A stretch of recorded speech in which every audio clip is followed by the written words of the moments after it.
Bapak Ibu sekalian. Yang pertama yang saya hormati Ibu Yulianeta SHMH selaku Wakil Dekan 2 Bidang Keuangan. Yang saya hormati Bapak Ibu dosen Fakultas Hukum Universitas Lampung. Yang saya hormati tentu hari ini yang sudah berkenan bersama kita, Ibu Hajarati SHMH sebagai pengisi pemateri dari kuliah umum kelas konstitusi dan HAM. Dan tentu yang akan nanti mendampingi beliau adalah Dr. Chandra Perbawati SHMH sebagai penanggung jawab mata kuliah konstitusi dan HAM. Yang tidak juga kalah pentingnya tentu teman-teman mahasiswa, adik-adik mahasiswa yang angkatan 2020 ya. 2020 sebagai informasi juga ini Bu Hajarati. Ini jangan-jangan ada yang baru berkesempatan ke kampus hari ini. Karena angkatan 2020 ini merupakan angkatan dalam tanda kutip angkatan corona ya.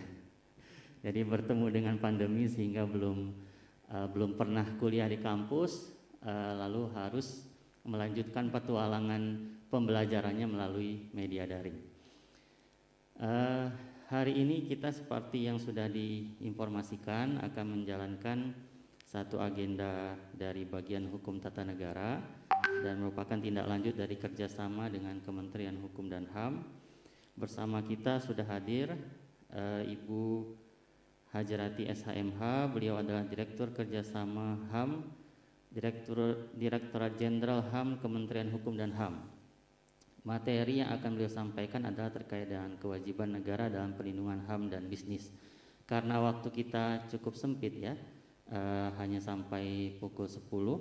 Untuk itu tidak lama saya menghantarkan acara ini, langsung saya serahkan kepada Dr. Chandra Perbawati SHMH untuk memandu dan memoderatori kuliah umum hari ini. Ibu Chandra, dipersilakan.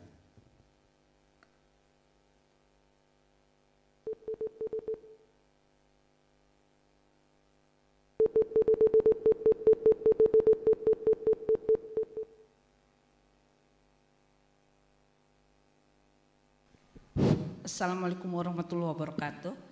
Selamat pagi. Ini nggak ada kedengeran ini saya. Sekali lagi ya, Assalamualaikum warahmatullahi wabarakatuh.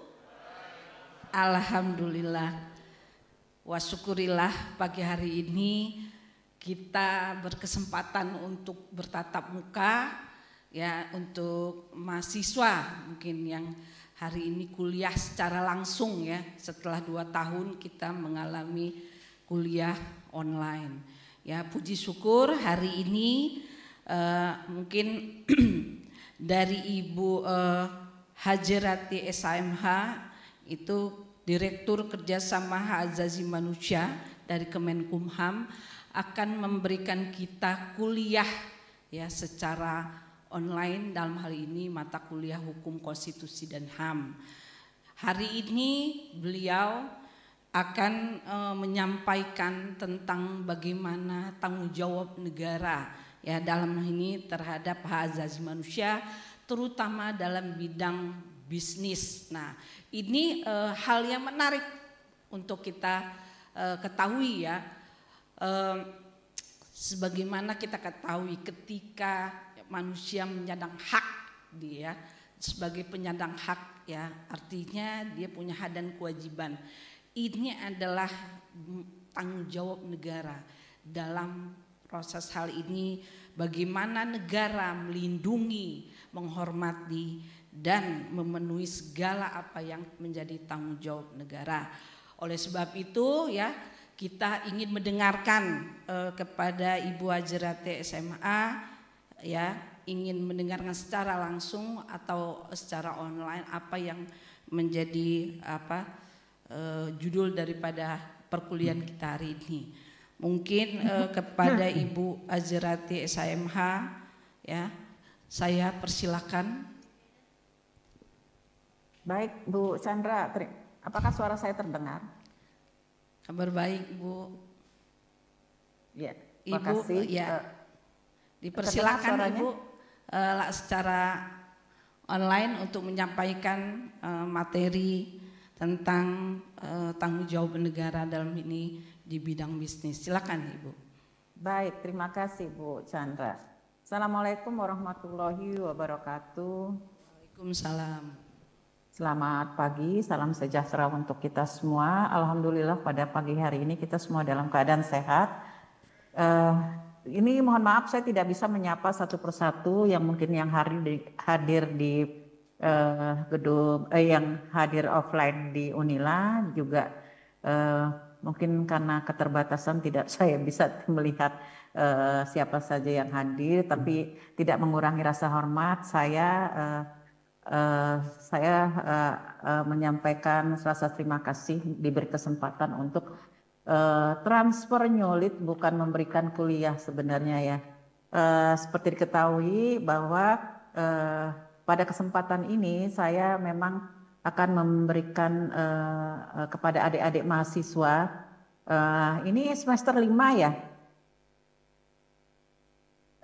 Ya semester 5 ya? 3. Oh semester MPN 3. 2000, ya. Oh ya, berarti memang baru mahasiswa kali yang ini terkena corona. Jadi baru kali ini mungkin ya, karena kemarin tidak sempat untuk tatap muka barangkali ya datang ke kampus, karena memang pada saat tahun lalu kita kena pandemi sampai sekarang ya, mungkin mudah-mudahan setelah ini adik-adik mungkin sudah ada yang sebagian ada yang tatap muka. Baik adik-adik mahasiswa, saya akan memberikan sedikit pengetahuan terkait dengan perlindungan hak asasi manusia dan bisnis, atau mungkin bagaimana sih bisnis itu tidak ada pelanggaran HAM dalam proses bisnisnya. Tapi sebelumnya mungkin ada yang ini bantu saya untuk share slide, share screen-nya mohon. Ada yang bisa bantu? Ada. Oke, ya ya, oke. Oke ya, oke lanjut saja, langsung saja ke slide berikutnya, peran negara terhadap hak asasi manusia. Ya terus lanjut. Ya, nah ini adalah peran negara terhadap hak asasi manusia. Mungkin adik-adik kan belajar mata kuliah konstitusi dan hak asasi manusia. Konstitusi kita adalah Undang-Undang Dasar 1945. Nah, pada Undang-Undang Dasar 1945, hak asasi manusia itu diatur dalam pasal 28A sampai dengan 28J.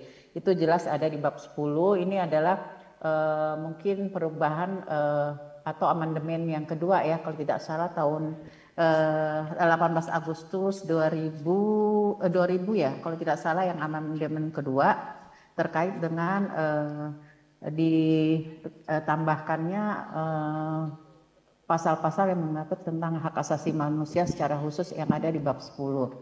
Nah, negara di situ sudah jelas sekali bahwa pengaturan terhadap hak asasi manusia itu dari pasal 28A itu bagaimana hak hidup itu didahulukan, bahwa ada jaminan terhadap keberlangsungan kehidupan. Kemudian di 28B-nya juga terkait melanjutkan keturunan dan sebagainya sampai dengan 28J. Nah, negara di sini mempunyai kewajiban untuk melindungi dan memastikan bahwa orang lain tidak ada terlanggar hak asasi manusianya atau menghalangi akses terhadap hak asasi manusia. Kemudian juga negara mempunyai kewajiban untuk menghormati hak asasi manusianya, dan negara juga mempunyai kewajiban untuk memenuhi hak asasi manusia dalam hal fasilitasi yang diberikan oleh negara. Contohnya misalnya, apakah misalnya dalam pendidikan, kita ketahui bahwa ada hak pendidikan yang harus diberikan negara kepada warganya. Nah, fasilitas yang sudah diberikan apa saja? Apakah sudah disediakan sekolah-sekolahnya misalnya, buku-buku pelajarannya dan sebagainya. Nah, ini adalah pemenuhan hak asasi manusia yang menjadi tanggung jawab negara. Lanjut. Ya, terus ya. Nah, karena konteksnya lanjut next slide. Karena kita bicara konteksnya terkait dengan bisnis dan HAM, ya. Karena kalau saya mau mengulas tentang hak asasi manusia, mungkin adik-adik mahasiswa sudah tahu ya, karena lihat saja di Undang-Undang 39 tahun 99 apa itu hak asasi manusia. Tapi yang sekarang ini kita lebih fokus pada bisnis dan HAM. Nah, bisnis dan HAM ini kenapa gini nih? Ya, oke. Ya. Kalau kita lihat sejarah bisnis dan HAM, ini dimulai dari tahun 74 sebenarnya ya. Sejarahnya itu bermula di tahun 74 karena seperti kita ketahui bahwa banyaknya pelanggaran-pelanggaran hak asasi manusia yang dilakukan oleh korporasi-korporasi pada saat itu di tingkat dunia. Misalnya ada beberapa ya di sini, misalnya negara Ekuador melakukan dalam hal proses-proses yang bisnisnya itu ada permasalahan terkait dengan pelanggaran hak asasi manusia yang menyangkut di sini yang merugikan bagi masyarakat adat yang ada di sana. Ini hanya contoh-contoh. Kemudian juga beberapa contoh juga ada di Malaysia.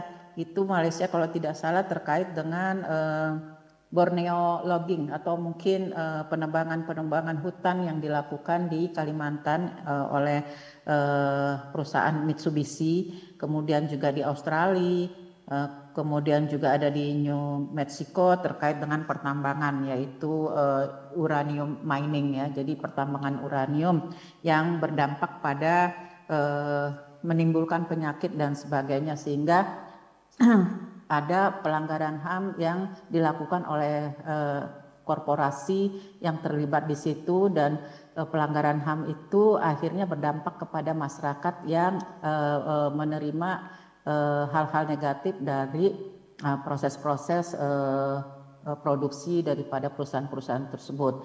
Sehingga pada tahun 74 ini United Nations Economic and Social Council mengadopsi program tentang pengaturan dan kontrol terhadap aktivitas korporasi transnasional. Nah, inilah kita mulai sejarahnya itu di tahun 74 sampai dengan 2011 sebenarnya ya, sebelum UNGP yaitu United Nations Guiding Guiding Principle terkait dengan prinsip bisnis dan HAM itu diimplementasikan oleh negara-negara yang ada dalam PBB. Nih, kemudian di tahun 94 United Nations Center on Transnational Corporation dan Intergovernmental Commission on Transnational Corporation dimandatkan untuk membentuk sebuah statuta hukum untuk mengontrol TNC tersebut. Namun hingga tahun 94 statuta tersebut tidak pernah diadopsi sehingga diganti akhirnya dengan nama UN Conference on Trade and Investment, karena memang statuta hukum yang kemarin itu mungkin tidak dapat diadopsi karena semua memang masih bersifat self assessment seperti itu. Nah, pada tahun 98 upaya mengontrol korporasi-korporasi ini terus berlanjut ya.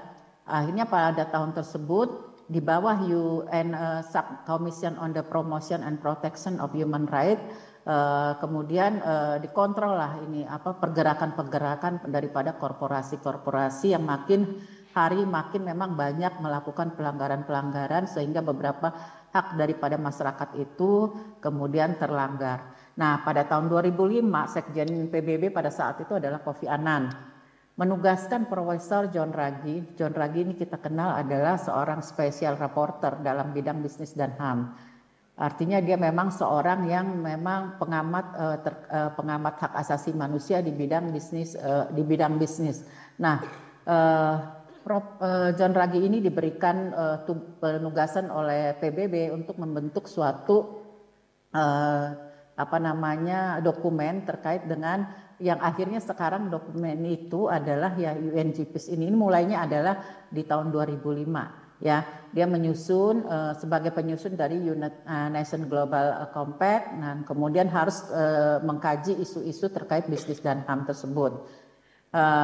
Profesor John Ruggie ini kita kenal Tidak, maksud saya baru saja meninggal dunia kemarin, atau kita sebenarnya menyebutnya beliau adalah pahlawan dari bisnis dan HAM karena memang dari awalnya beliaulah yang menyusun.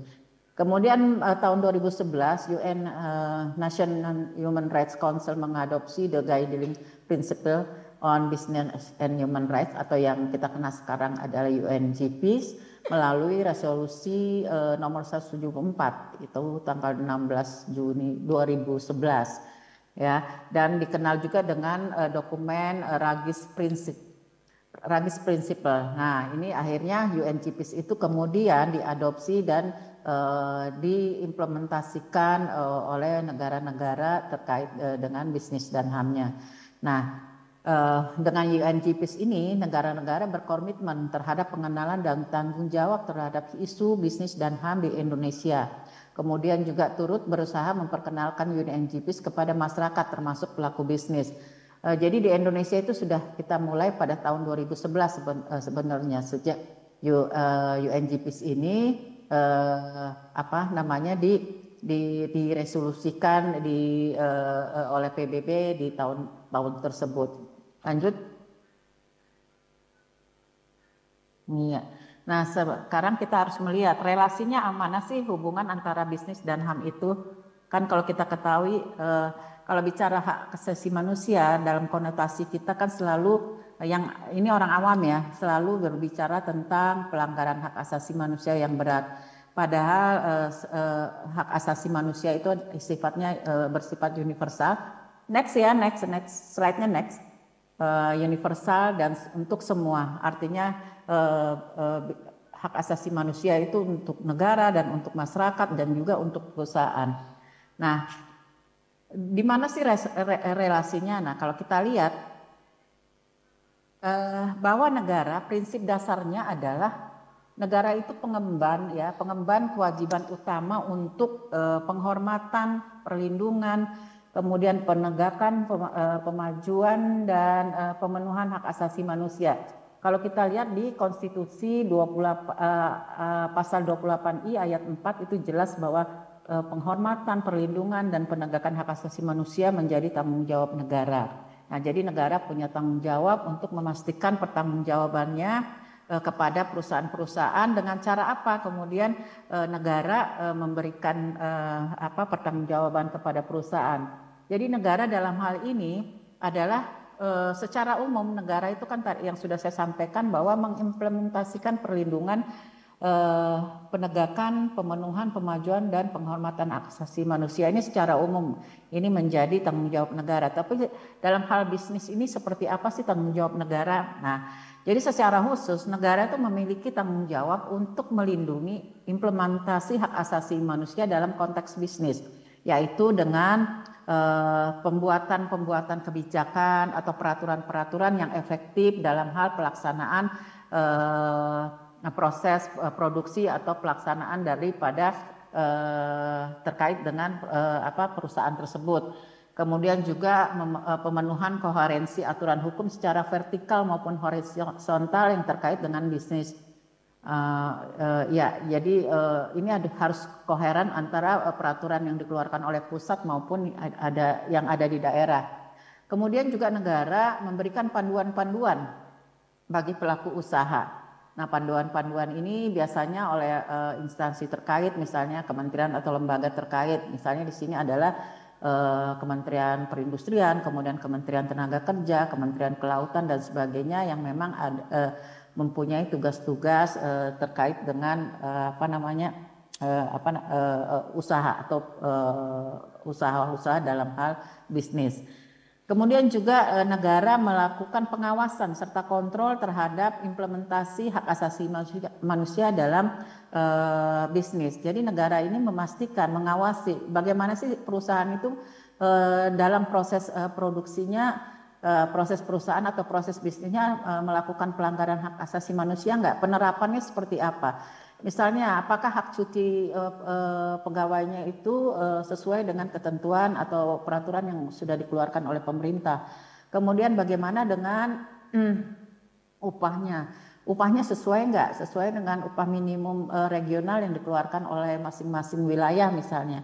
Nah, ini banyak sekali artinya pengawasan-pengawasan atau kontrol yang dilakukan oleh pemerintah. Biasanya ini dilakukan oleh teman-teman kita di Kementerian Tenaga Kerja. Kalau di daerah mungkin Dinas Tenaga Kerja.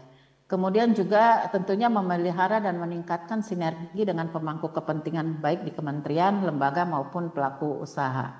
Nah, ini adalah relasi bisnis dan HAM dalam hubungannya antara negara, perusahaan dan masyarakat. Kemudian di sini ada perusahaan. Perusahaan itu sebenarnya mempunyai tanggung jawab menghormati hak asasi manusia kepada HAM masyarakat.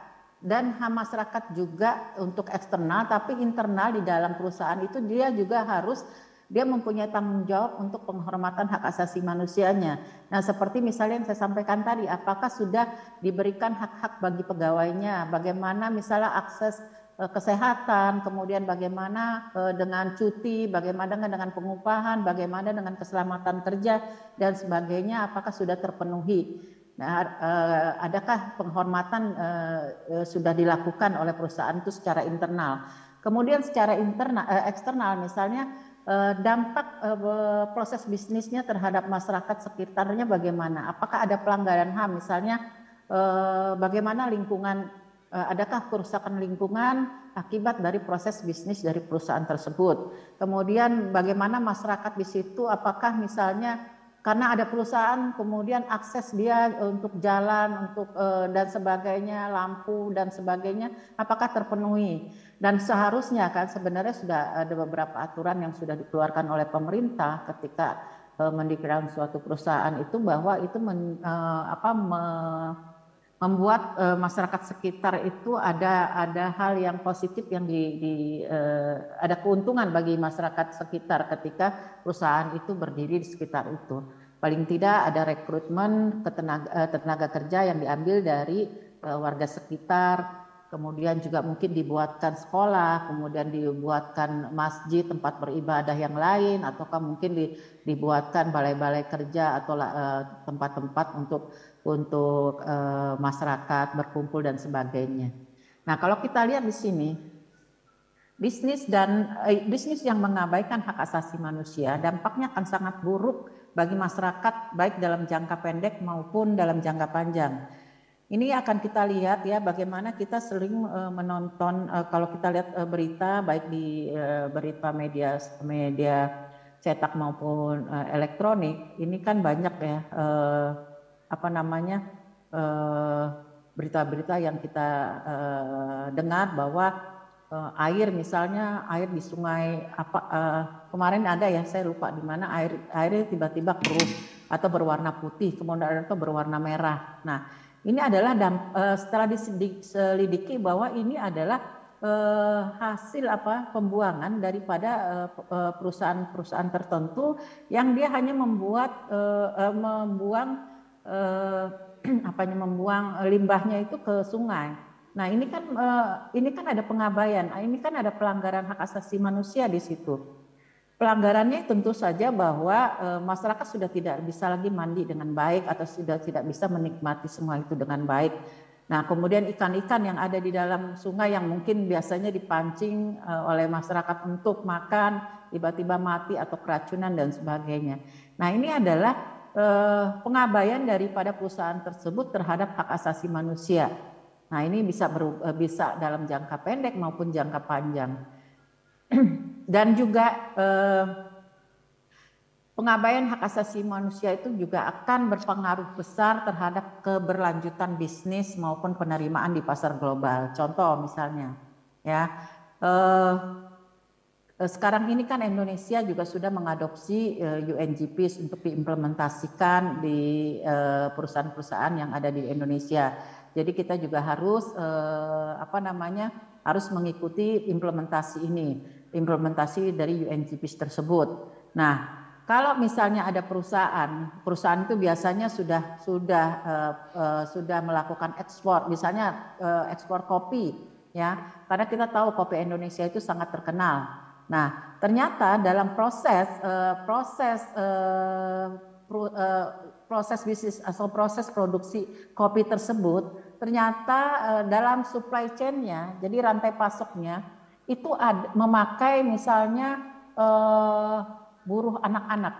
Nah, memakai pekerja anak-anak. Nah, ini adalah ini tentunya dia sudah melakukan pelanggaran HAM. Nah, ini kalau ketika diketahui oleh masyarakat atau oleh pasar dunia, pasar global, nah ini menjadi berdampak buruk pada penerimaan pasar global bagi perusahaan itu sendiri. Bisa saja misalnya pasar modalnya jatuh atau bisa saja misalnya ekspornya tiba-tiba dibatalkan oleh negara yang selama ini mengimpor kopi dari kita. Nah, ini kan sangat merugikan baik bagi perusahaan itu sendiri maupun mungkin bagi negara. Lanjut. Ya. Nah, kalau kita lihat di sini ternyata hak asasi manusia dan bisnis itu cukup dekat. Ya, bukan cukup dekat, memang dekat sekali. Jadi apa yang kita lakukan semua itu sebenarnya melakukan ya menjalani hak asasi manusia. Contohnya misalnya bahwa suatu perusahaan itu harus memberikan atau apa ya namanya ada hak kesehatan dan keselamatan yang harus disediakan oleh perusahaan tersebut. Misalnya, apakah lingkungan kerja dari perusahaan tersebut membahayakan kesehatan pekerja maupun sebenarnya juga masyarakat. Jadi tidak hanya internal perusahaan. Misalnya ya, suatu perusahaan rokok misalnya kan, itu rokok adalah tembakau ya, atau misalnya perusahaan kimia ya, kan kimia itu sangat berbahaya. Nah, bagaimana lingkungan kerjanya itu udah dibuat sesuai dengan standar atau SOP yang dikeluarkan misalnya oleh Kementerian Kesehatan atau tidak? Ada pelanggaran nggak di situ? Kan ini juga terkait dengan hak kesehatan daripada pekerjanya, juga mungkin kepada masyarakat. Hari ini bisa saja mungkin limbahnya dibuang kemana gitu. Contohnya tadi misalnya limbahnya dibuang ke sungai, ini akan merugikan masyarakat itu sendiri. Jadi di sini ada memang keterdekatan antara hak asasi manusia dan bisnis ya. Jadi bagaimana perusahaan itu menghormati hak atas kesehatan dan keselamatannya bagi pekerja-pekerjanya. Kemudian juga ada sumber daya manusianya. Nah, ini adalah hak kesetaraan dan kebebasan dari diskriminasi. Kalau kita ketahui ya memang ada beberapa perusahaan ya, mungkin mudah-mudahan sekarang sudah tidak terjadi. Dulu saya pernah dengar bahwa untuk menduduki posisi-posisi tertentu yang strategis bahwa perusahaan itu hanya ingin satu ras atau satu agama atau satu suku atau satu keluarga negaraan yang bisa menduduki posisi tersebut. Bahkan misalnya gender wanita itu tidak bisa. Nah, ini banyak terjadi.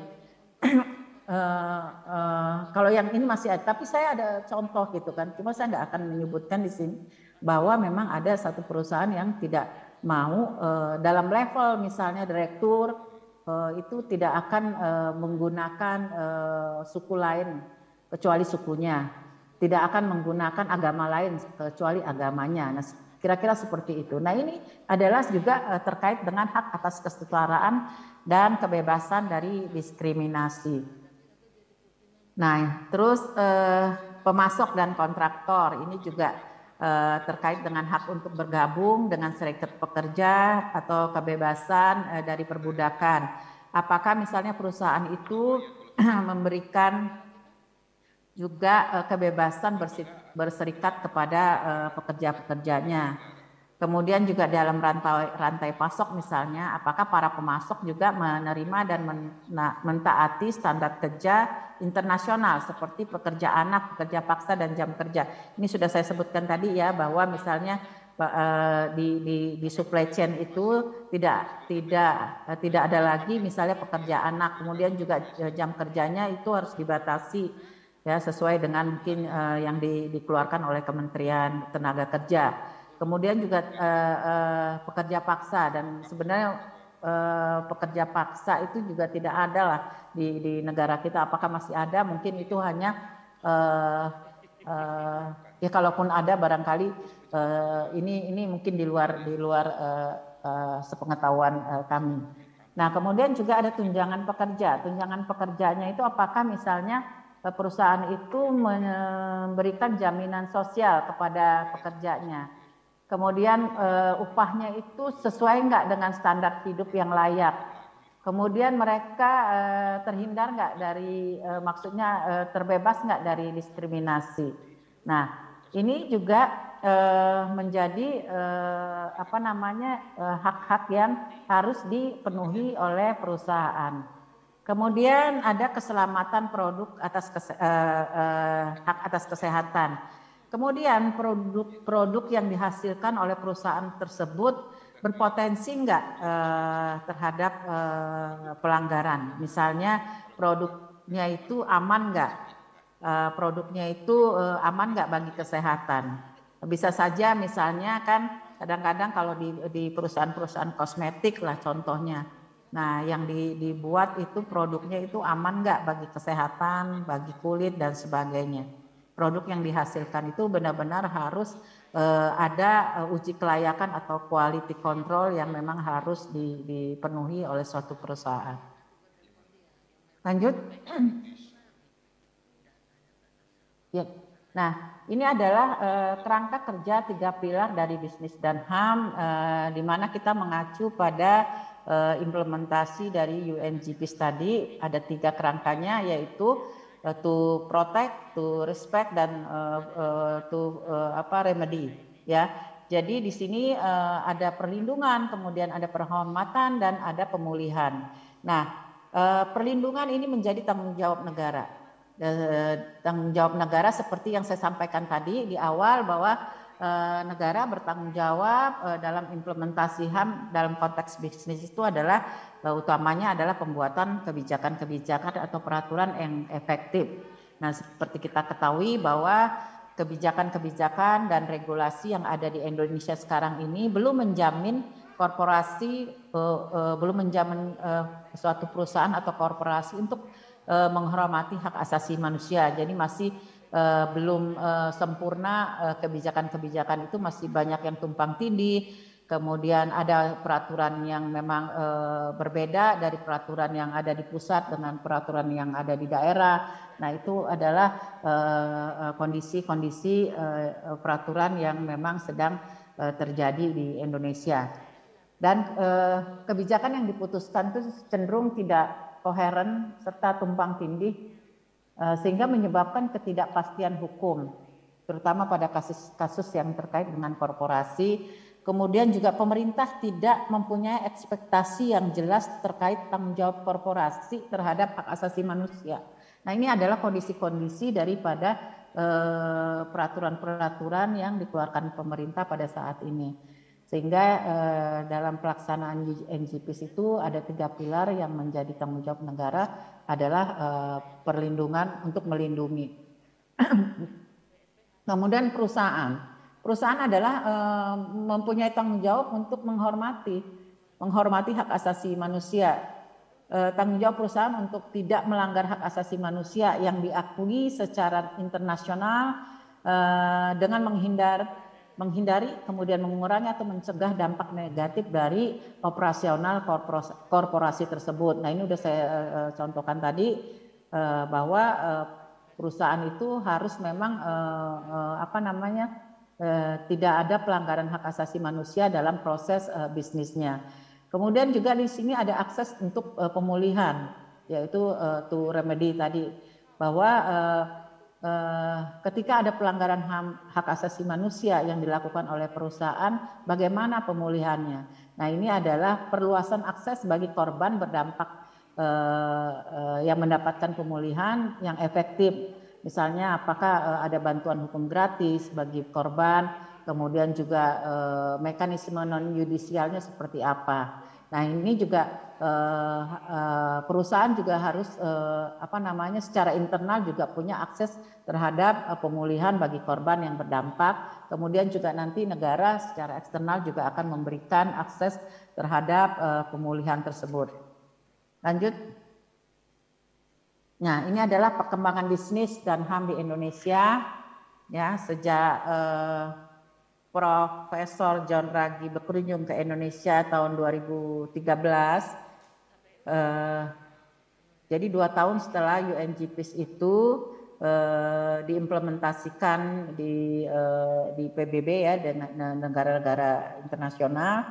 2 tahun kemudian Profesor John Ruggie ke Indonesia dan berbicara dengan beberapa pemangku kepentingan dalam sektor bisnis, termasuk juga dengan pemerintah dan masyarakat. Kemudian pada tahun 2017 Kementerian Koordinator Perekonomian ditunjuk sebagai focal point dalam bisnis dan HAM yang bertujuan untuk menyamakan persepsi dan kebijakan terkait UNGPIS dalam kementerian serta lembaga. Nah, jadi Indonesia 7 tahun kemudian baru mengimplementasikan UNGPIS ini secara kelembagaan, yaitu dengan menunjuk tadi Kementerian Koordinator Bidang Perekonomian sebagai nasional focal point. Nah, pada tahun 2020 tahun lalu sekitar bulan September, kemudian focal point bisnis dan HAM tersebut dilanjutkan oleh Kementerian Hukum dan HAM. Nah, ini selain itu juga Kementerian Hukum dan HAM juga berperan aktif dalam perumusan kebijakan di bidang bisnis dan HAM dengan melakukan berbagai penyusunan panduan bisnis dan HAM bagi pelaku usaha, kemudian juga ada indikator uji tuntas bidang pertambangan, perkebunan dan pariwisata, serta juga membuat beberapa naskah akademik serta baseline terkait dengan bisnis dan HAM ini. Ini jadi setelah dilanjutkan oleh Kementerian Hukum dan HAM, memang kita juga sudah melakukan beberapa kegiatan-kegiatan untuk mengimplementasikan UNGPIS tersebut. Lanjut. Ya, next slide. Ya, nah, strategi nasional bisnis dan HAM. Nah, setelah itu, setelah ditunjuknya Kementerian Hukum dan HAM sebagai nasional focal point dalam bisnis dan HAM, kemudian juga kita menyusun strategi nasional bisnis dan HAM. Nah, ini diprakarsai oleh Kementerian Hukum dan HAM dan Kementerian Luar Negeri. Nah, Stranas ini sebenarnya Stranas itu adalah strategi nasional ya yang dianggap perlu karena keunikan rencana aksi nasional bisnis dan HAM ini tidak hanya melibatkan pemerintah melainkan juga sektor bisnis. Tadinya strategi nasional ini kita mau masukkan ke dalam rencana aksi nasional hak asasi manusia. Hanya saja rencana aksi nasional hak asasi manusia ini tidak bisa menyentuh sektor privat karena memang ini diperuntukkan untuk eksekutif, khususnya untuk pemerintah. Sehingga kalau kita nanti menilainya untuk sektor privatnya di mana seperti itu. Jadi akhirnya kita membuat strategi nasional bisnis dan HAM tersendiri di luar dari rencana aksi nasional hak asasi manusia. Nah, kalau lihat perjalanannya ini di sini di 2017 Kemenko Perekonomian ditunjuk sebagai nasional focal point.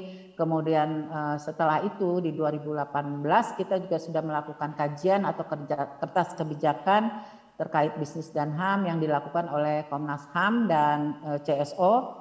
Kemudian juga kita sudah ada panduan umum bisnis dan HAM di Indonesia yang diterbitkan pada saat itu oleh Kementerian Luar Negeri. Kemudian setelah di tahun 2020 dilanjutkan oleh Kementerian Hukum dan HAM, kita menyusun gugus tugas nasional bisnis dan HAM. Nah, di 2021 gugus tugas nasional bisnis dan HAM itu kemudian ditetapkan dengan keputusan Menteri Hukum dan HAM. Beranggotakan 55 orang. Ya, nggak apa-apa dilanjut. Ya. Beranggotakan 55 orang dengan melibatkan 20 kementerian dan lembaga dan 7 mitra. Itu kira-kira yang duduk sebagai anggota dari gugus tugas bisnis dan HAM yang disahkan oleh Menteri Hukum dan HAM melalui keputusan Menteri Hukum dan HAM nomor baca ya nomor tersebut pada tanggal 5 April tahun 2021. Nah, gugus tugas nasional ini selain gugus tugas nasional, Kementerian Hukum dan HAM juga membentuk gugus tugas daerah yang ada di 33 kantor wilayah. Seperti kita ketahui bahwa kantor wilayah Kementerian Hukum dan HAM di daerah adalah perpanjang tanganan dari Kementerian Hukum dan HAM di pusat. Nah, Kementerian Hukum dan HAM itu mempunyai 33 kantor wilayah. Untuk Kalimantan Utara memang tidak ada kantor wilayah tapi bergabung dengan Kalimantan Timur. Nah, ini juga ada gugus tugas daerah yang nanti dibentuk oleh masing-masing kantor wilayah.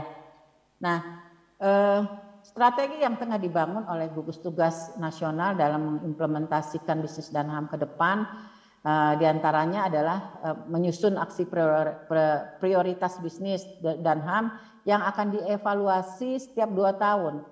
Setiap 2 tahun sekali ini akan dievaluasi aksi-aksinya, serta juga meningkatkan akses pemulihan terhadap korban pelanggaran HAM akibat aktivitas bisnis.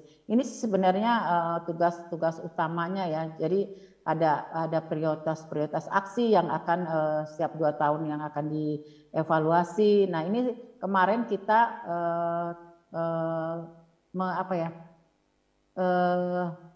memfinalisasi. Sebenarnya hampir memfinalisasi. Kita melakukan konsultasi publik kemarin terkait draft strategi nasional bisnis dan HAM. Dan mudah-mudahan tahun ini dokumen itu bisa segera siap dan segera terbit. Tentunya ini adalah hal penting bagi dunia bisnis. Karena apa? Karena dengan dalam strategi nasional bisnis dan HAM itu ada implementasi terkait dengan UNGPs yang harus dilakukan oleh negara maupun juga sektor-sektor perusahaan, tentunya bagi dunia bisnis. Lanjut.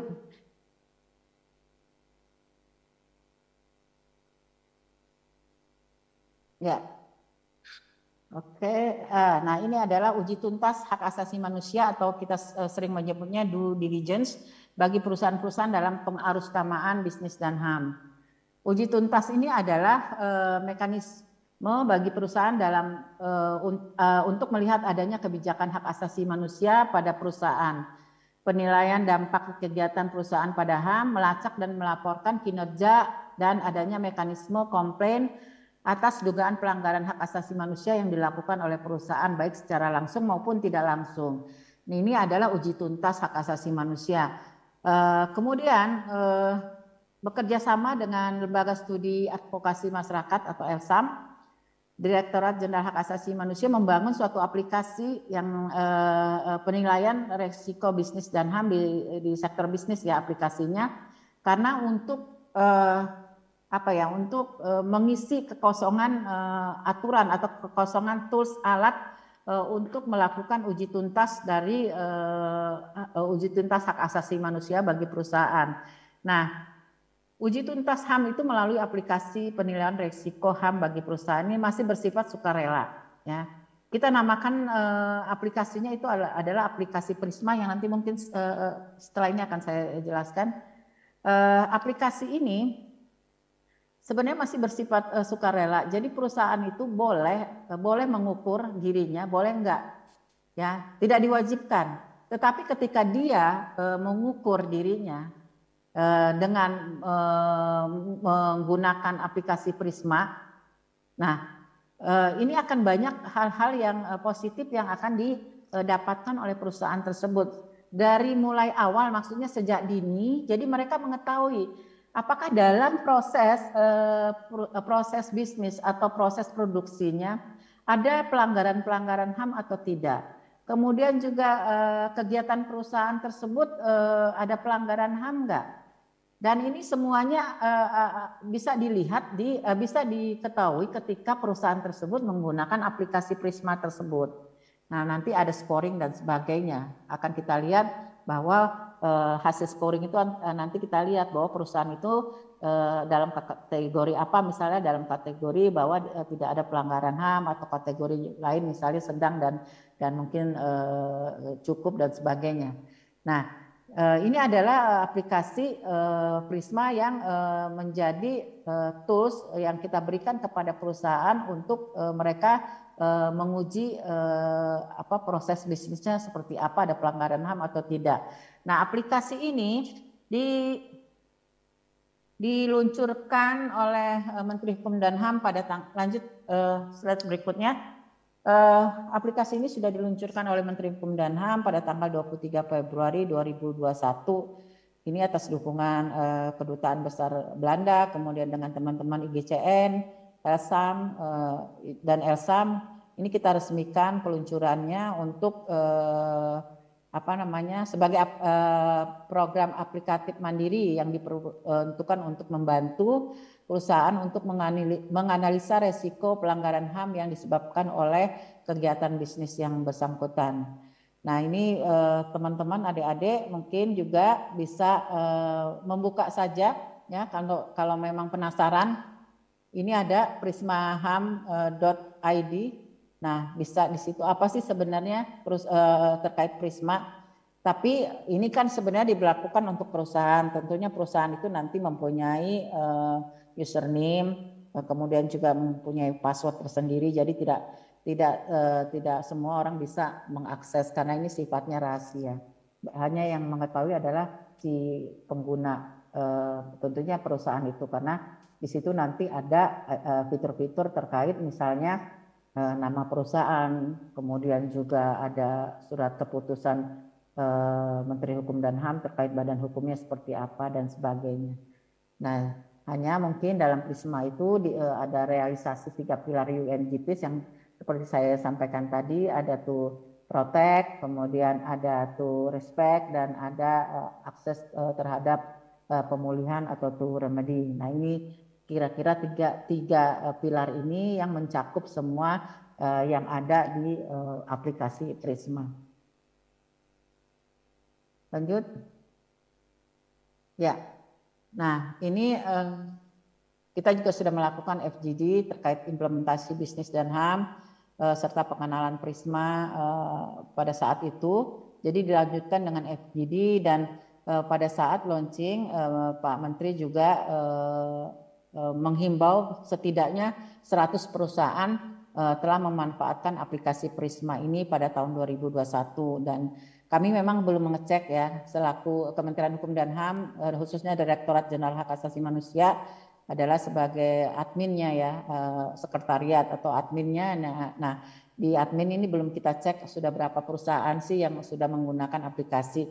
Karena ini hal baru, mungkin juga butuh sosialisasi, butuh pemahaman-pemahaman, juga butuh bimbingan teknis terkait tutorial bagaimana sih menggunakan aplikasi Prisma ini. Dan juga masih ada kekhawatiran dari beberapa teman-teman di perusahaan bahwa ini nih menjadi menghambat dalam hal mungkin proses bisnis mereka, menganggap bahwa ini adalah suatu hambatan nantinya. Padahal padahal Prisma ini ya sikapnya due diligence itu kan sifatnya sukarela, mau atau tidak kita tidak wajibkan. Tapi dengan catatan ketika dia menggunakan aplikasi mengukur dirinya terhadap resiko bisnis dan HAM ini, ya seperti saya sampaikan tadi, banyak hal-hal yang positif bagi perusahaan itu untuk menggunakan bisnis Prisma sebagai penilaian risiko bisnis dan HAM. Lanjut. Ya, mungkin itu saja yang dapat saya sampaikan, adik-adik mahasiswa. Mungkin bisa nanti kita diskusi saja. Kira-kira ada hal-hal yang memang harus kita berbagi, harus ada yang ditanyakan, harus mungkin juga ada tanggapan dari teman-teman atau dari adik-adik mahasiswa. Monggo silakan. Sekian, terima kasih. Assalamualaikum warahmatullahi wabarakatuh.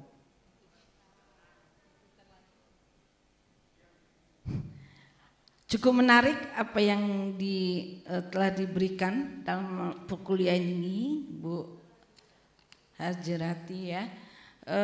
Perlu diketahui ya, Ibu Hajrati ini adalah alumni Fakultas Hukum S2-nya ya Bu ya.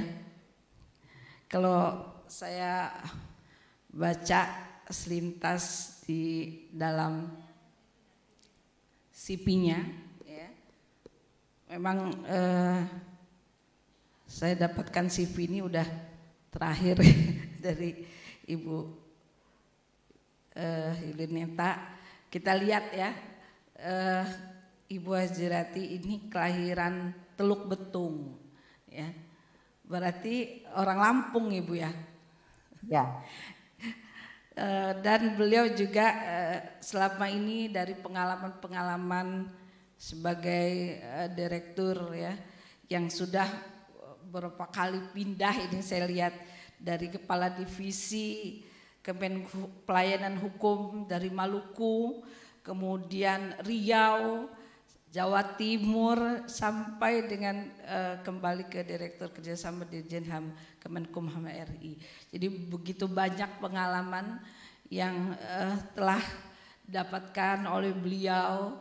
Jadi tidak salah hari ini kita mendapatkan pelajaran atau materi yang sangat menarik. Ternyata kalau kita lihat perkembangan HAM itu ya, jadi bukan hanya terkait pelanggaran-pelanggaran yang ada di dalam apa yang disebutkan sebagai genosida ya, mungkin mahasiswa selama ini didapatkan, atau pelanggaran HAM yang ada di sebagai teroris dan sebagainya.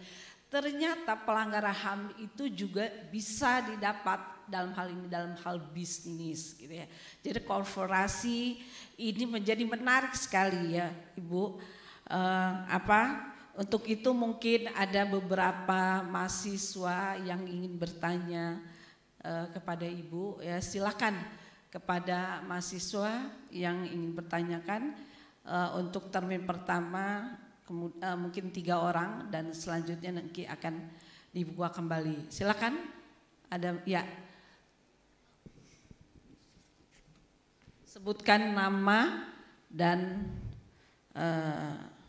NPM.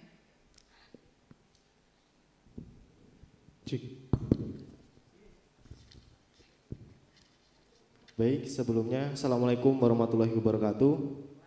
Waalaikumsalam. Terima kasih atas kesempatannya kepada Ibu Hajah Herawati tadi. Perkenalkan, nama saya Diki Rian Nugroho dengan MPM 2012 011074. Pertanyaannya, pada zaman sekarang ini banyak sekali warga negara Indonesia yang bekerja di luar negeri untuk mencari pekerjaan. Namun sering sekali mereka tidak diperlakukan layaknya sebagai pekerja, namun mohon maaf seperti budak. Lalu, bagaimana tanggung jawab negara terhadap perlindungan hak asasi manusia bagi warga negara Indonesia yang bekerja di negara lain namun mendapat perlakuan yang menentang terhadap Undang-Undang Dasar 1945 tentang hak asasi manusia? Cukup, Ibu. Mungkin penanya kedua, silakan. Ya, Baiklah, Assalamualaikum warahmatullahi wabarakatuh. Perkenalkan, nama saya Faisal Sari, NPM 2012 011152. Di sini saya akan bertanya terkait hak asasi manusia. Tentu dari hak asasi manusia adalah hak yang terikat pada manusia sebagai subjek hukum. Yang ingin saya tanyakan tentang bisnis, yaitu tentang korporasi terhadap pelanggaran yang ada pada hak asasi manusia. Yang saya tanyakan adalah bagaimana korporasi seperti contoh dalam kasus Rocky Gerung yang baru selesai kemarin, bahwasanya ia disomasi dari PT Sentul City untuk mengosongkan lahan. Karena PT Sentul City memiliki sertifikat hak guna bangunan, sedangkan Rocky Gerung memiliki sertifikat hak milik. Dengan demikian banyak pelanggaran yang terjadi antara korporasi. Selain dari situ juga korporasi memiliki pelanggaran seperti contoh mungkin ada polusi yang terjadi sehingga melanggar antara hak-hak mendapatkan kesejahteraan dalam masyarakat. Yang ingin saya tanyakan, di dalam relasi yang terjadi antara bisnis dan hak asasi manusia, tentu pemerintah memantau pertanggungjawaban yang telah diberikan oleh korporasi tersebut. Lalu yang saya ingin tanyakan, implementasi dari pemerintah tersebut dalam memantau korporasi yang ada itu bagaimana? Serta tentukan faktor yang menindaklanjuti bahwa korporasi ini terus-menerus melanggar pelanggaran HAM yang mungkin tidak terlihat sebagaimana pelanggaran HAM yang berat. Demikian, terima kasih.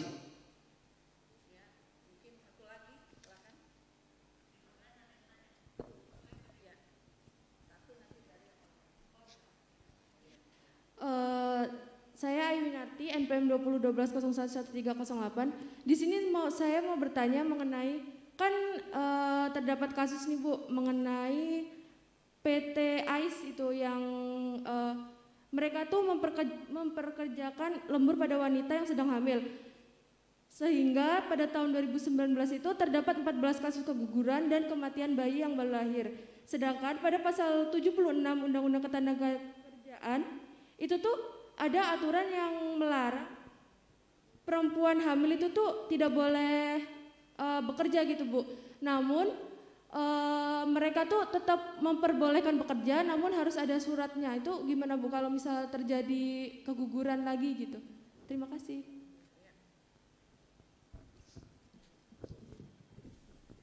Ya, ada 3 penanya. Yang pertama, kalau bisa Bu Chandra berikan ya. Pertama mungkin dari Diki ya. Ini sebenarnya ada 2 pertanyaan yang sama. Bagaimana tentang tenaga kerja yang ada, yang saat ini sangat bermasalah, yang seringkali mengabaikan tanggung jawab yang ada pada pemerintah, itu intinya. Dan juga mungkin terkait dengan masalah-masalah keselamatan atau kesehatan, misalnya hamil dan sebagainya di masalah tenaga kerja.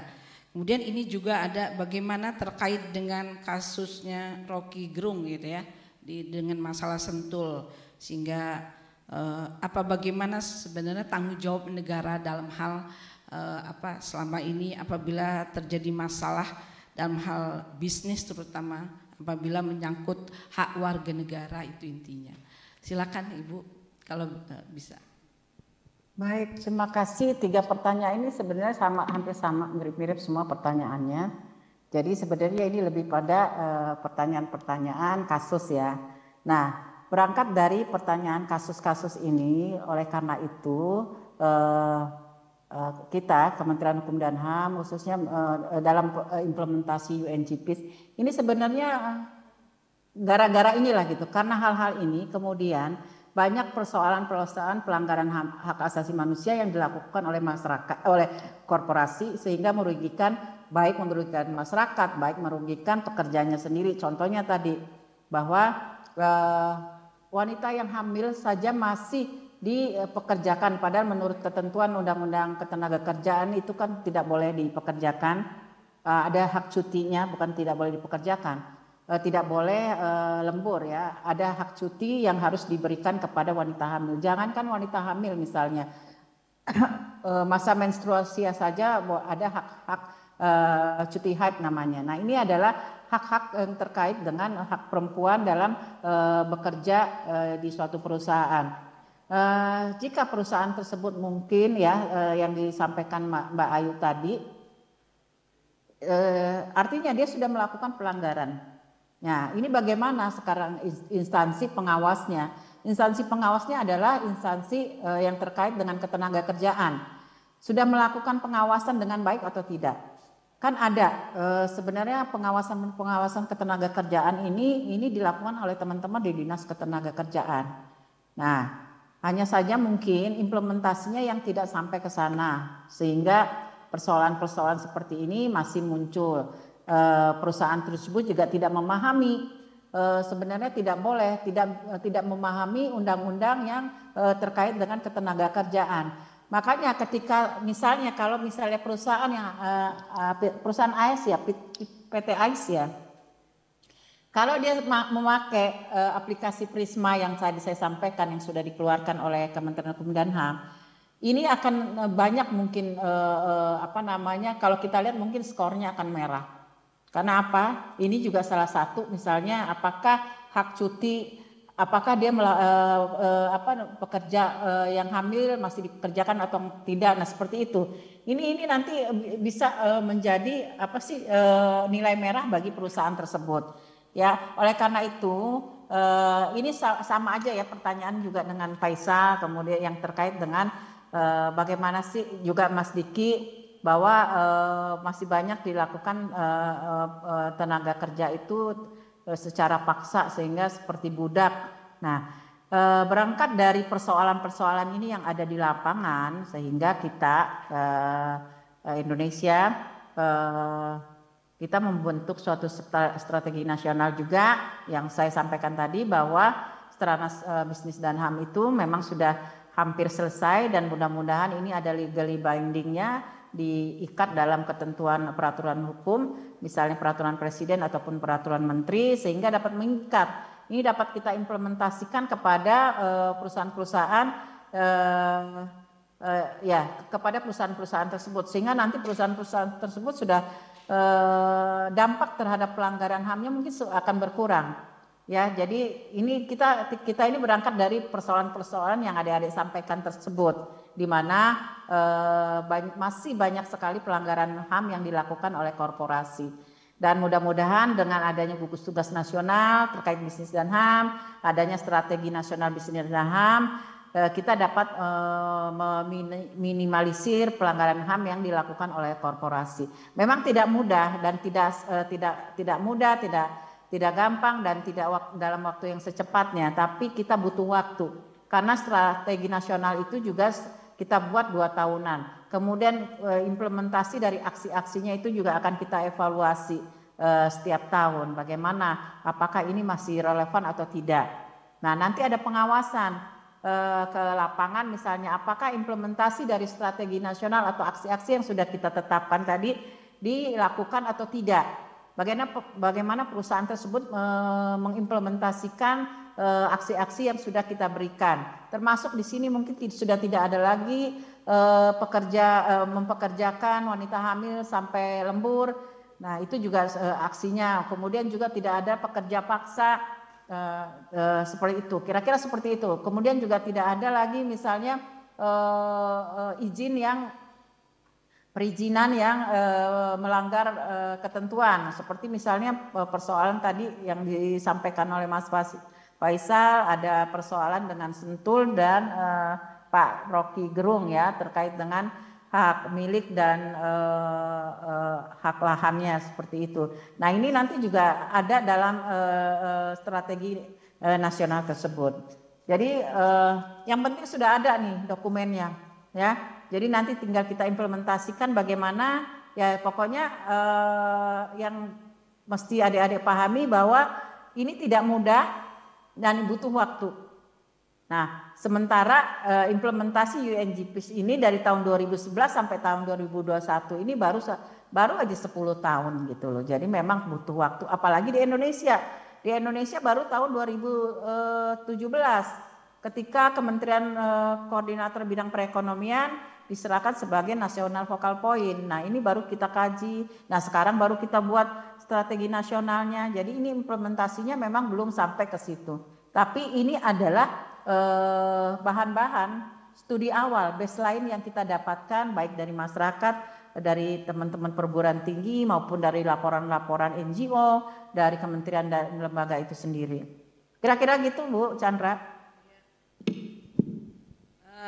Mungkin kalau saya bisa simpulkan, intinya adalah dalam perusahaan-perusahaan harus benar-benar membuat aplikasi Prisma ya. Jadi pengetahuan bagaimana nanti penilaian risiko, kemudian bagaimana penanggulangannya gitu ya.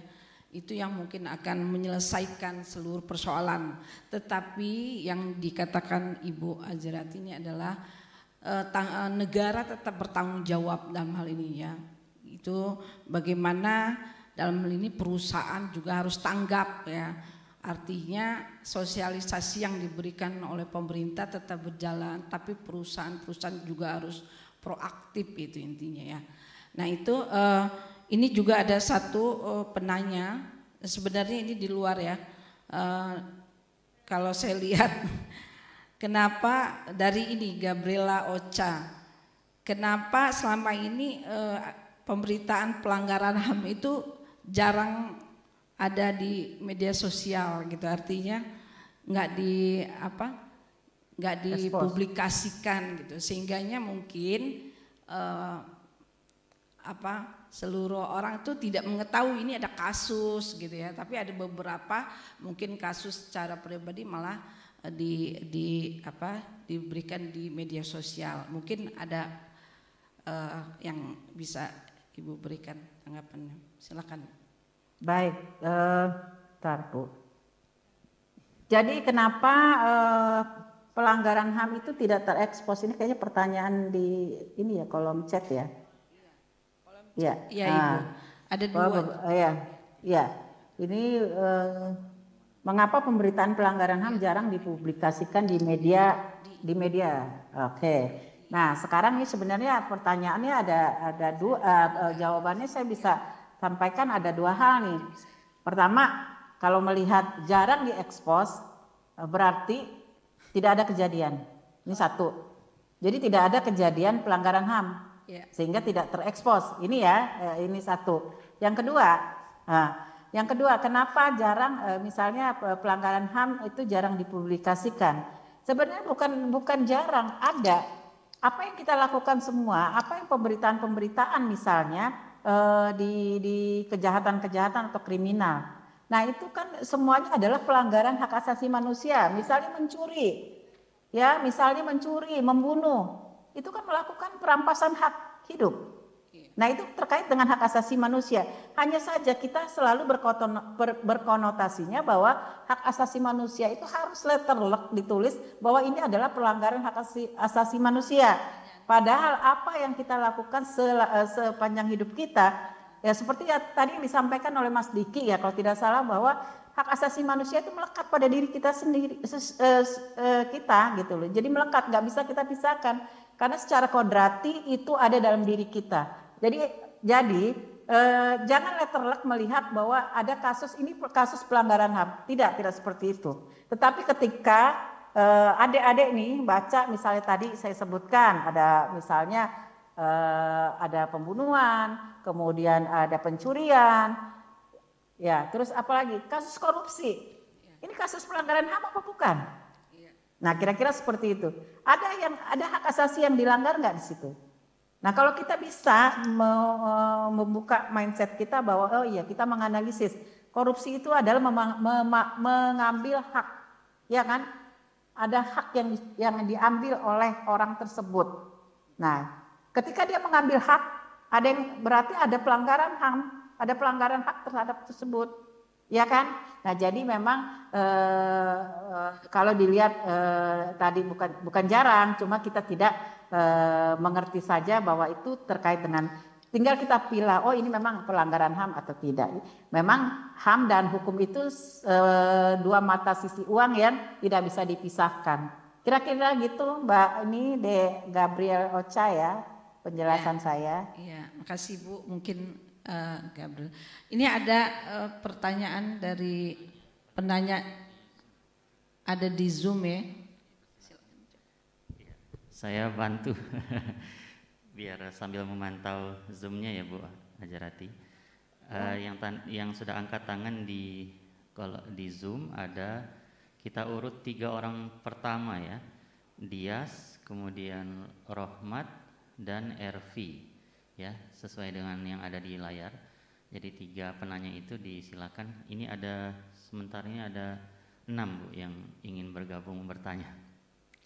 Mudah-mudahan pas waktunya. Iya, mudah-mudahan kita efektifkan sampai jam 10. Iya, jam 10. Karena gini, pas jam 10 saya ada menerima tamu dari LPSK, jadi mungkin pas jam 10 ya. Siap, baik. Oke, mudah-mudahan bisa kejar yang 6 diefektifkan ya, Dias, Rohmat dan Ervi, singkat. Langsung aja, langsung singkat. Silakan Dias.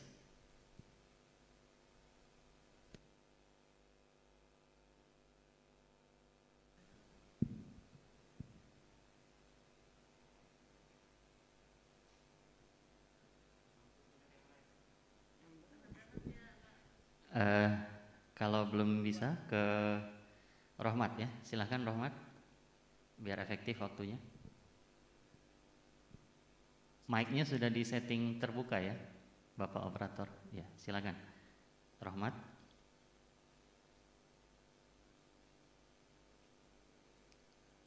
Tiga, dua, satu. Oke, kita lanjutkan ke Ervi. Ya, silakan Ervi.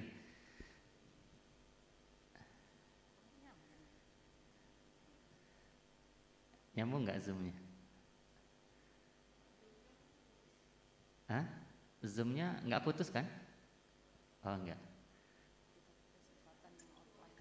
Pak, izin Pak. Oke, siapa ini? Ini baru bisa unmute. Tolong dimunculkan Zoom-nya biar saya bisa lihat siapa yang sedang bertanya. Oke, Rahmat, Pak. Silakan. Rahmat. Yes, Pak. Terima kasih kepada Pak Zul. Kemudian izin bertanya kepada Ibu Hajrati. Saya tertarik dengan aplikasi Prisma tadi.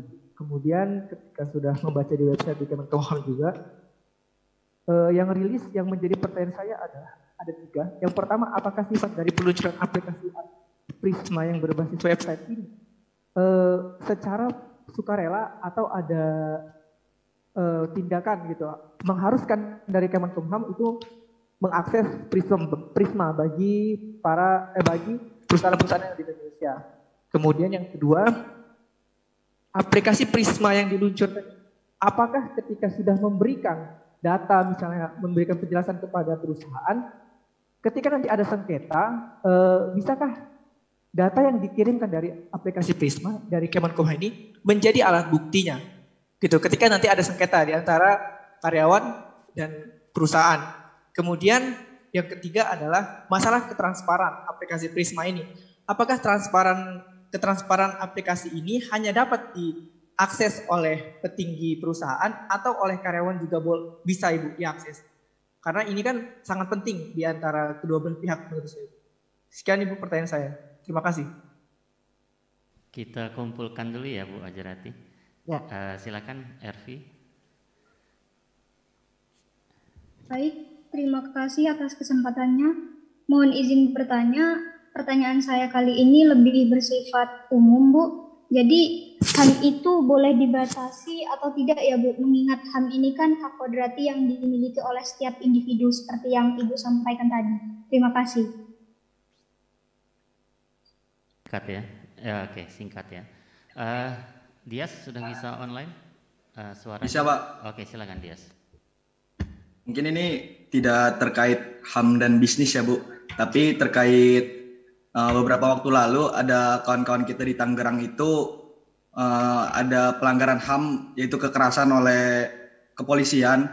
Yang saya ingin tanyakan itu sebenarnya gimana sih Bu peran Kemenkumham atau lembaga lain seperti Komnas HAM kalau pelanggaran HAM itu dilakukan oleh institusi seperti Polri yang mana seperti kita ketahui mereka punya wadah penegakannya sendiri gitu, Propam Propos gitu.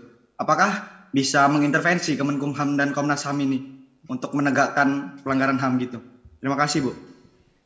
Baik, terima kasih Dias ya. Saya kira untuk sesi ini kita cukupkan 3. Kalau nanti masih ada waktu kita buka kembali. Disilakan ke Bu Hajrati. Kembalikan ke Bu baik.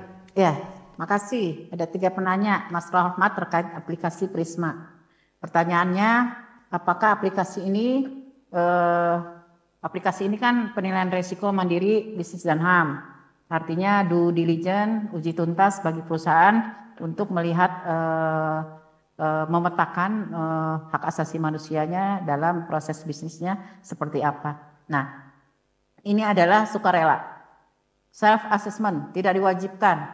Jadi tidak ada sanksi bagi perusahaan yang tidak menggunakan Prisma. Prisma itu kan hanya tools ya, alat yang kita keluarkan, yang kita buat oleh Kementerian Hukum dan HAM untuk mengukur uji tuntas tadi bagi perusahaan-perusahaan, memudahkan perusahaan, alat untuk memudahkan perusahaan untuk mengukur dirinya dalam proses bisnisnya. Jadi ini adalah sukarela, tidak wajib, tetapi ketika dia menggunakan Prisma ini untuk menguji tuntas proses bisnisnya, banyak hal yang menjadi mendapatkan ilmu baru lah gitu, atau dia dapat menilai ternyata misalnya hasil scoringnya adalah bahwa masih ada yang harus diperbaiki, misalnya dalam ketenaga kerjaan, misalnya dalam keselamatan kerja dan sebagainya. Hanya sebatas itu. Nanti juga prosesnya ketika scoringnya rendah harus ada yang diperbaiki. Nah, kita hanya menganjurkan tolong diperbaiki untuk misalnya tadi masalah ketenagakerjaan, diperbaiki misalnya upahnya. Kalau ternyata upahnya di bawah upah minimum, nah itu harus disesuaikan dengan upah minimum. Nah seperti itu, ya paham ya. Jadi memang sukarela, tidak diwajibkan. Kemudian, apakah Prisma ini ketika jadi sengketa di perusahaan antara pekerja dengan manajer di perusahaan itu menjadi misalnya alat bukti. Prisma itu bukan sebagai alat bukti, Prisma itu hanya aplikasi yang saya sebutkan tadi untuk perusahaan-perusahaan mengukur dirinya, menguji dirinya ada pelanggaran HAM nggak di dalam proses bisnisnya. Tapi ketika terjadi misalnya sengketanya apa dulu? Kalau sengketanya misalnya sengketa pribadi atau sengketa terkait dengan pelaksanaan pekerjaan di perusahaan. Nah ini harus kita lihat, kita pilah-pilah. Tapi yang saya tekankan bahwa Prisma itu bukan sebagai alat, nantinya sebagai alat bukti tidak bisa gitu. Karena ini hanya alat untuk menguji. Dia menguji uji tuntas daripada proses bisnisnya. Tapi mungkin kalau bisa dilampir, kalau memang ada sengketa nantinya, hanya mungkin karena nggak bisa juga dilihat oleh pekerja. Nah ini sekalian saya menjawab yang pertanyaan nomor 3 bahwa aplikasi ini hanya bisa digunakan oleh operator yang ditunjuk oleh direksi misal atau direktur utamanya. Yang bisa memegang password itu adalah direktur utama atau mungkin orang yang dia percaya. Karena ini sifatnya rahasia, bukan transparan. Sifatnya rahasia, tidak bisa dipublikasikan karena ini menyangkut kredibilitas, menyangkut semua yang ada di perusahaan tersebut. Tidak semua orang bisa membuka, kan hanya orang-orang tertentu yang diberikan kewenangan oleh perusahaan itu. Itu untuk menjawab pertanyaan dari Pak Rahmat ya yang sudah saya jawab. Kemudian dari Mbak Ervi terkait hak asasi manusia itu boleh dibatasi atau tidak? Ya, hak asasi manusia itu kan sifatnya universal, kemudian melekat pada diri kita sendiri. Kalau kita bicara hukum dan HAM, kalau bicara hukum atau undang-undang aja, undang-undang itu berlakunya hanya untuk di negara kita kan. Misalnya hukuman mati itu adanya di negara kita saja, atau misalnya hukuman lah terkait dengan hukum itu hanya berlaku lokal di Indonesia. Tetapi kalau kita pergi ke luar negeri, yang dekat aja lah, ke Brunei kah, ke Timor Leste atau ke Singapura, yang paling dekat aja. Nah itu udah berlaku nggak hukum kita? Misalnya kalau terkait undang-undang ketenagakerjaan berlaku nggak di undang-undang ketenagakerjaan kita di Singapura misalnya? Kan enggak. Tapi ketika bicara hak asasi manusia berlaku nggak? Kalau misalnya ada kita di sana ternyata sakit, ya kita ternyata di Singapura sakit, atau kita ternyata terlantar di Singapura, atau misalnya ada warga negara Indonesia di Singapura meninggal di jalan misalnya, itu berlaku hak asasi manusia nggak? Pasti berlaku karena hak asasi manusia itu universal. Semua terkait hak asasi manusia, semua di negara manapun itu akan ketika ada orang mati di situ pasti akan ditolong. Nah kira-kira seperti itu. Jadi memang kalau harus saya jawab hak asasi manusia itu boleh dibatasi, ya dibatasi oleh undang-undang, dibatasi oleh peraturan-peraturan. Kalau kita tidak membatasi hak asasi manusia kita, ya akhirnya amburadul, kita semua merasa itu adalah hak kita, pada orang lain juga punya hak. Jadi hak asasi manusia itu dibatasi oleh hak asasi orang lain. Jadi harus memang ada batasan, tapi batasannya itu diatur oleh undang-undang. Itu kira-kira ya Mbak Ervi. Kemudian Mas Dias terkait dengan pelanggaran hak asasi manusia yang dilakukan oleh aparat. Nah, bagaimana kemudian intervensi dari pemerintah? Bagaimana Komnas HAM intervensi? Bagaimana Kumham intervensi di sini? Komnas HAM itu adalah suatu lembaga ya yang dibentuk di tahun 2000 ya, 1999. 2000 lah, dengan undang-undang HAM juga ada di situ bahwa Komnas HAM diatur di situ. Pada saat itu kan sebenarnya Komnas HAM untuk dalam hal permasalahan ada pelanggaran HAM berat di situ. Ya, jadi pelanggaran HAM memang kewenangan dari Komnas HAM. Nah, ini kan kita harus melihat pelanggaran HAM yang dilakukan oleh kepolisian itu seperti apa. Apakah misalnya pelanggaran HAM dikategorikan berat, ringan, atau memang harus membutuhkan, harus dilaporkan, harus Komnas HAM turun. Nah, ini harus kita lihat. Nah, sebenarnya Kementerian Hukum dan HAM punya direktorat Yankomas namanya, Pelayanan Komunikasi Masyarakat. Jadi bagi warga, ya, misalnya ada orang yang terlanggar hak asasi manusianya, contohnya misalnya teman-teman kita yang di Tangerang misalnya mendapat perlakuan yang tidak baik oleh kepolisian, dapat melaporkan perlakuannya itu kepada Kementerian Hukum dan HAM, kepada Komnas HAM juga bisa, gitu loh. Cuma kan Komnas HAM ini banyak kali ya persoalannya yang kasus-kasus yang harus ditangani. Tetapi kalau melalui misalnya Kementerian Hukum dan HAM harus kita lihat kan persoalan pelanggaran HAM-nya ini viral atau enggak, misalnya berat atau enggak. Nah, kalau misalnya tadi dibanting ya, mahasiswa dibanting misalnya oleh kepolisian, ini bisa masuk ranah hukum, ya, ranah hukum. Kemudian si aparatnya itu kan juga diperiksa oleh Propam. Kalau tidak salah tadi pagi masih saya dengar bahwa itu sedang diperiksa oleh Propam di kepolisian, pokoknya terkait dengan kepolisian lah, sedang diperiksa. Nah, ini adalah mekanisme. Kemudian si pelanggaran mahasiswa yang kena tadi dibanting bisa saja misalnya tidak puas dengan perlakuannya, karena tidak puasnya apa loh, dia kan diperiksa oleh Propam terkait tindakan dia, tapi tindakan dia yang merugikan saya kan harus dipulihkan. Nah, bagaimana dia kemudian mengadu kemana kalau misalnya merasa nggak puas? Mengadunya bisa melalui tadi saya bilang ke Direktorat Yankomas, ada aplikasinya namanya Simax HAM. Masukkan saja di aplikasi, buka aplikasinya simaxham.id, Simax HAM aja, nanti akan keluar. Isi aja apa pelanggarannya yang sudah didapatkan. Misalnya tadi ada dibanting bla bla bla bla. Nah, nanti kalau misalnya proses hukumnya tidak puas yang mahasiswa tadi, karena ini juga udah masuk ranah hukum kan gitu, bisa mengadukannya ke aplikasi tersebut, nanti kita tindak lanjuti gitu loh. Kita akan memanggil pihak-pihak terkait untuk memediasi masalah tersebut, karena kita sifatnya nanti bukan menentukan, tidak menjudge orang ini bersalah atau tidak, tapi dalam hal ini kita memberikan rekomendasi kepada pihak-pihak yang terkait, misalnya tadi kepolisian, bahwa dalam pelaksanaan nantinya tindakan di lapangan itu harus tidak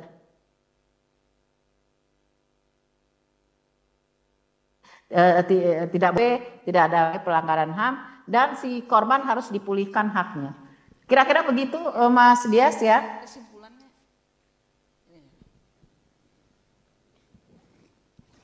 Baik, saya rasa Mas tinggal 5 menit lagi ya.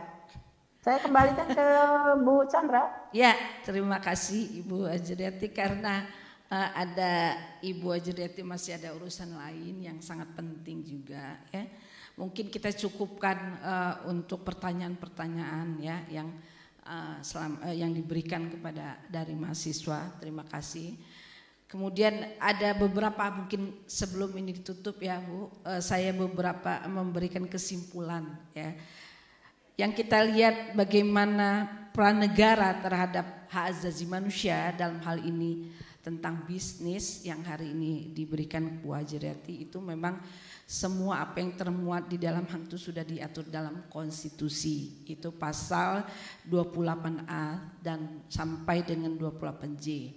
Dalamnya juga termuat perlindungan, penghormatan, dan pemenuhan hak asasi, di mana kalau kita lihat kewajiban negara untuk melindungi, kemudian kewajiban negara untuk menghormati, dan kewajiban negara untuk melakukan tindakan-tindakan dalam hal ini memfasilitasi penikmatan HAM dengan lebih baik. Itu yang mungkin ada dilihat dari ini. Selain itu mungkin ada bagaimana tanggung jawab, kalau kita lihat sejarah bagaimana dari tahun 1974 secara organisir organisasi internasional yang memang sudah termuat dalam hal ini juga menjadi tanggung jawab pemerintah ikut serta di dalam menyelesaikan persoalan-persoalan itu dengan bergabung dengan Human Rights Council mengadopsi the Guiding Principle of Business and Human Rights atau UNGWS. Itu melalui resolusi nomor 174 tanggal 16 Juni 2018 yang dikenal dengan dokumen Ruggies Principle. Nah, itu yang menjadi penting. Selain itu mungkin ada dengan cara apa beberapa kalau melaksanakan kerja 3 pilar bisnis yang intinya adalah bagaimana pemerintah melakukan selain kewajiban, kemudian perusahaan juga mempunyai tanggung jawab dalam melaksanakan tidak terjadinya pelanggaran HAM itu, kemudian dengan cara beberapa pemulihan yang ada dalam proses hak asasi manusia. Dan terakhir mungkin dengan adanya aplikasi-aplikasi yang diberikan Kemenkumham ini menjadi mediasi ya sebagai upaya di dalam perusahaan-perusahaan memberikan apresiasinya atau kalau seandainya terjadi masalah-masalah atau penyelesaian-penyelesaian yang harus diselesaikan dalam kejadian-kejadian terutama dalam pelanggaran HAM. Itu mungkin Ibu Hajriati, terima kasih atas kesibukannya hari ini sudah meluangkan waktu kepada kami, dalam ini saya sebagai moderator dan mungkin Universitas Lampung dalam Fakultas Hukum mengucapkan banyak terima kasih atas waktu dan kesempatan dalam hal ini semua yang diberikan dalam materi dalam hal ini tanggung jawab negara dalam pelanggaran HAM terutama dalam bisnis. Terima kasih Ibu, saya akan terima kasih sekali lagi. Assalamualaikum warahmatullahi wabarakatuh. Saya kembalikan kepada Terima kasih Bu Dr. Chandra. Terakhir Bu Hajriati, mohon kita kenang-kenangan untuk berfoto bersama dengan dosen-dosen yang hadir. Ini ada Bu Yulianeta, Wadek 2, ada Pak Kabak HTN, Dr. Isdianto, ada Bu mantan Kabak, Bu Marta, dan Pak Ade Arif. Ya, kita kenang-kenangan foto bersama dengan pemateri, nanti juga dengan mahasiswa ya di akhir ya. Di depan sini aja Bu. Backgroundnya Bu Hajriati. Pak Kabak sini tengah.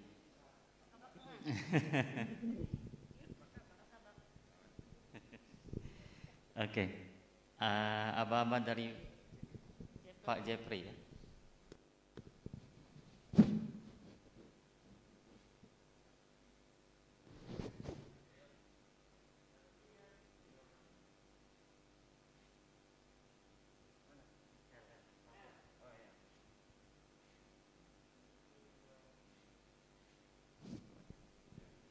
Oke, alhamdulillah. Terima kasih Ibu. Oh, mahasiswa juga sekalian ya.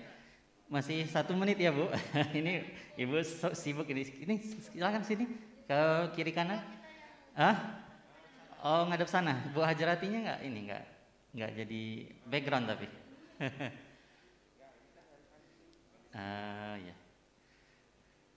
Ya silakan ke depan. Ayo. Oh ya, oke. Ya sini. Kiri kanan aja, nggak apa-apa.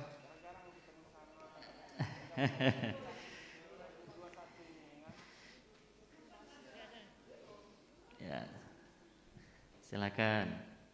Ini sekalinya ke kampus nih langsung temu Bu Hajriati nih.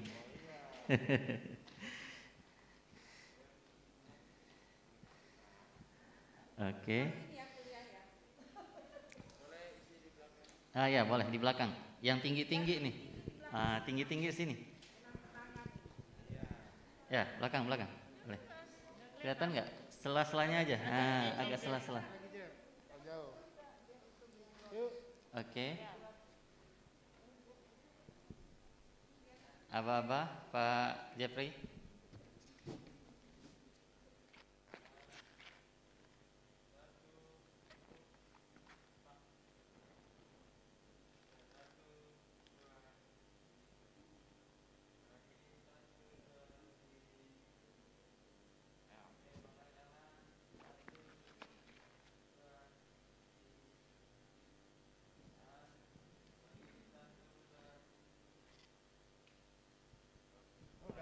Ya, terima kasih sekali lagi Bu Hajrati. Mudah-mudahan ada kesempatan main ke Lampung. Dari sekian, assalamualaikum warahmatullahi wabarakatuh. Oh iya, baik.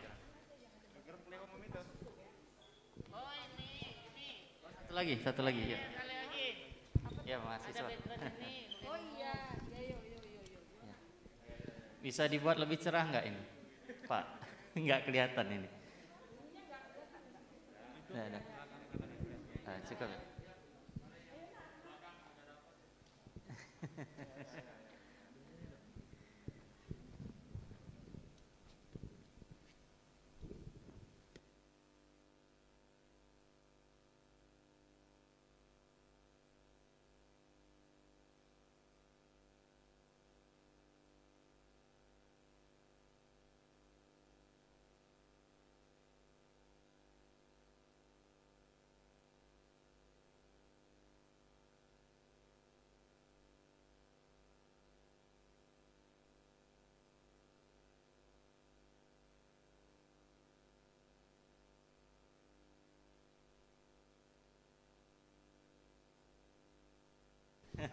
Iya, terima kasih teman-teman mahasiswa.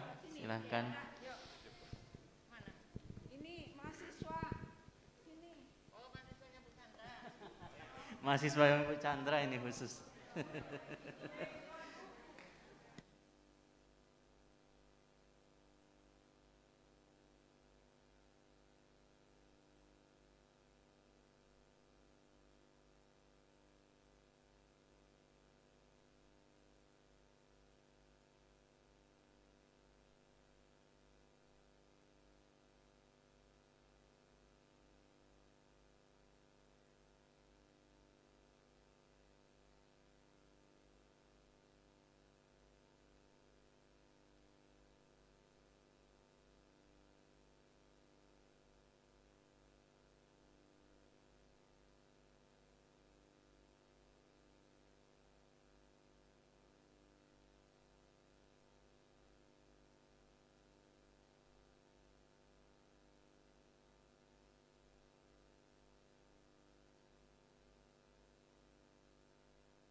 Assalamualaikum warahmatullahi wabarakatuh. Hadirin.